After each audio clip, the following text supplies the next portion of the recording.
안녕하세요. 대단히 반갑습니다. 수필을 읽어주는 남자 자한형 이종수입니다. 이번 시간은 433번째 시간으로 박경리라는 글을 읽어드리도록 하겠습니다.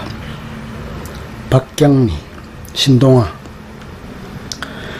형식은 문인장이었지만 사실상 국민장과 다름없었다. 세속의 명예나 인기는 비속하고 허황된 것이라고 한사코 거부하던 그에게 세상은 진정성을 다해 존경과 예의를 바쳤다. 신문은 일면에, 방송은 첫머리의 작가의 죽음을 보도했고 따뜻하고 융숭한 해설과 장례 진행의 속보를 계속 내보냈다. 현직 대통령이 아산병원 빈소로 찾아가 분향을 하면서 금관 문화훈장을 직접 주서했다. 뒤이어 전직 대통령과 사회 각 분야의 명망가들이 줄줄이 분향했고 갓을 썬 노인부터 젊은 대학생들에 이르기까지 국민적 추모의 물결이 이어졌다. 생전 작가와 아무 면식도 없던 시민과 애독자들이 분향소를 찾아 눈물을 흘리며 애통하는 모습은 감동 그 자체였다. 지난 5월 8일 서울 아산병원 연결식장 장례위원장을 맡은 소설가 박한선은 조사를 다문다문 읽어내려가다 부분에 이르러 끝내 울먹임을 감추지 못했다. 왜 이렇게 선생님이 거두신 건 야금야금 그저 얻어먹고 싶은지 그걸 못하게 된 게 왜 이렇게 서러운지 전 참 염치도 없지요. 선생님은 후배들이 평생 그리고 대를 이어 자자손손 파먹어도 바닥나지 않을 거대하고 장엄한 문화유산을 남기셨는데도 불구하고 말입니다. 연결식 후 노제가 열린 원주의 거리마다에는 건조의 프랭카드가 걸렸고 통영에는 어린 학생에서 햇빛에 탄 촐로에 이르기까지 수많은 시민들이 몰려나왔다. 원주에서의 노제를 포함해 발인부터 안장까지 영구는 무려 6차례의 행사와 제사를 치러야 했다. 그 어떤 한국인에게도 이처럼 간곡한 국민장이 아니면서도 국민적 애도에 젖은 장례가 과거에 있었던가. 이는 평생을 두고 자신에게 각활이하리만큼 인색하고 냉정했던, 그러나 모든 생명 있는 것들에겐 베풀고 보살피고 거두는 일에 헌신을 다한 한 특별한 영혼에게 바치는 전 국민적 헌사였는지 모를 일이다. 초저녁 봄띠생 사주, 나의 삶이 평탄했더라면 나는 문학을 하지 않았을 것입니다. 나의 삶이 불행하고 온전치 못했기 때문에 나는 글을 썼던 것입니다. 박경리가 문단에 등장한 시절, 그러니까 50년도 더 된 어느 문학의 밤 행사가 열리던 날, 그가 한 말이다. 작가 자신 얼떨결에 떠밀려 나가 말했다고 했지만 그 내용은 작가의 삶이 태어날 때부터 파란만장했음을 드러내고 있다. 박경리는 생전에 어느 강연장에서 다시 태어나면 무엇이 되고 싶으냐는 질문을 받은 적이 있다. 그의 미발표 유고시 일자라는 사내는 그 질문에 대한 대답으로 거친 풍파를 헤쳐온 삶에 대한 아픔을 진솔하게 토로했다. 일부 청중은 당시 박경리의 대답을 듣고 흐느꼈다. 다시 태어나면 일자라는 사내를 만나 깊고 깊은 산골에서 농사짓고 살고 싶다. 홀로 살다 홀로 남은 80노구의 외로운 처지, 그것이 안쓰러워 울었을까? 아니야, 그렇지 않을 거야. 누구나 본질을 향한 회귀 본능, 그러나 순리에 대한 그리움, 그것 때문에 울었을 거야. 박경리의 어린 시절과 젊을 때의 모습. 작가 박경리는 1926년 10월 28일 음력 경남 통영에서 태어났다. 훗날 문학적 자전, 한국일보 1984년 7월 1일자에서 밝혔듯이 그의 출생은 불합리한 것이었다.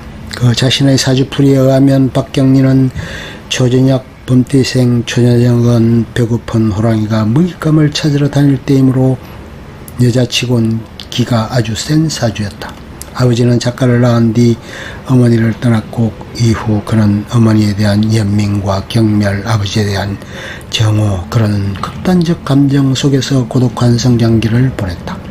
진주여고 시절을 통해선 마치 동굴 천장에 매달린 박쥐처럼 외롭게 지냈다. 다른 학과목에는 관심도 흥미도 없었던 박경리가 유일하게 좋아한 과목은 역사였다. 독서에 대해선 야욕을 부렸을 정도였고 학교의 생활을 지탱해준 유일한 것은 시 쓰는 일이었다. 아궁이 앞에서 때론 이불 속에서 들킬까 노트를 감춰가며 매일매일 일기 같은 시를 썼다. 묶여있다는 의식이 종이에 소리 없이 폭발했다고나 할까. 꿈꾸는 자가 창조한다. 나남 1994년. 전쟁 미망인의 처녀작 계산. 광복대전의 진주여고를 졸업한 박경리는 이듬해 결혼했으나 6.25 전쟁 중 남편을 여의고 뒤이어 아들마저 잃었다. 어머니와 단 하나의 혈육인 딸을 부양해야 하는 작가의 삶은 가파르고 메말랐다. 전쟁은 분명 뒤틀린 현실을 낳았고 그 시대를 산 모든 삶을 불구적으로 만들었다. 인간에 대한 존엄과 생명의 고귀함은 휴지처럼 구겨졌고 삶은 몸서리쳐지는 고통과 불행의 늪이었다. 당시 전쟁 미망인은 생존의 벌판에서 또 사회적으로 따가운 눈총에서 아무런 바람막이가 없었던 희생의 제물 같았다. 박경리는 원래 몽상가였다. 그러나 질국의 현대사는 그를 긴장시키고 엎드리게 했고 균형을 잡도록 했다. 주어진 현실에서 소망을 무너뜨리지 않으려면 세속적 욕망은 버려야 할 그 무엇이었다. 그에겐 삶의 큰 울림을 주는 어떤 세계가 필요했다. 작가는 문학에 매달렸다. 넌더리가 날 정도로 집념에 가득 찬 도스토옙스키의 고투에 작가는 감명을 받았고 제임스 조이스에게 쓴 예술가라기보다는 고도의 장인정신을 배웠다. 토마스 울프의 그대 다시는 고향에 가지 못하리는 토마스 만의 작품과 함께 박경리의 창작 활동에 직간접적으로 영향을 끼쳤다. 러시아 문학은 세계 문학의 태산줄령이지만 그 가운데서도 문학적 실험을 멈추지 않은 고골리의 작가 정신에 공감했고 고유한 동강의 작가 솔로프를 통해서 작가는 사실적 묘사와 도도한 서사시적 구성애로 시야를 넓혔다. 찬바람 몰아치는 신장로에 홀로 남은 듯한 소외감, 인간의 조건 속에서 튕겨져 나와 바닷가 모래알 하나가 된 듯 절망감, 왜 사는지에 대한 끊임없는 물음을 반복하던 끝에 박경리는 1955년 8월 현대문학의 계산이 추천 발표되면서 본격적인 문학활동의 길에 들었었다. 그의 초기 소설에는 삶의 신산스러운 풍경이 자전적으로 용해되어 있다. 초기작 중에는 6.25 전쟁 때 남편을 잃고 사는 전쟁 미망인을 주인공으로 한 작품이 많다. 1957년 현대문학 신인문학상을 안겨준 불신시대에는 가난과 고독 속에서 자아를 잃지 않으려는 주인공의 몸부림이 묘사되어 있다. 이 작품을 통해 작가는 인간에 대한 믿음을 잃고 세상에 대한 회의와 불신에 사로잡히다. 마침내 그렇지 내게는 아직 생명이 남아있었지 한가할 수 있는 생명이라고 독백함으로써 전쟁의 상처를 딛고 일어서는 생명력, 현실에 대한 각성과 세상의 부조리 모순에 맞서 치열하게 저항하는 의식전환을 보여줬다. 장차 진화해 나갈 박경리 문학의 밑거름이 펼쳐진 것이다. 1990년대 41세에 찍은 김역국의 딸들. 불신시대를 통해 작가는 소설 쓰는 일과 사람 사는 문제를 동일선상에 올려놓고 생각하는 문학적 경향을 보였다.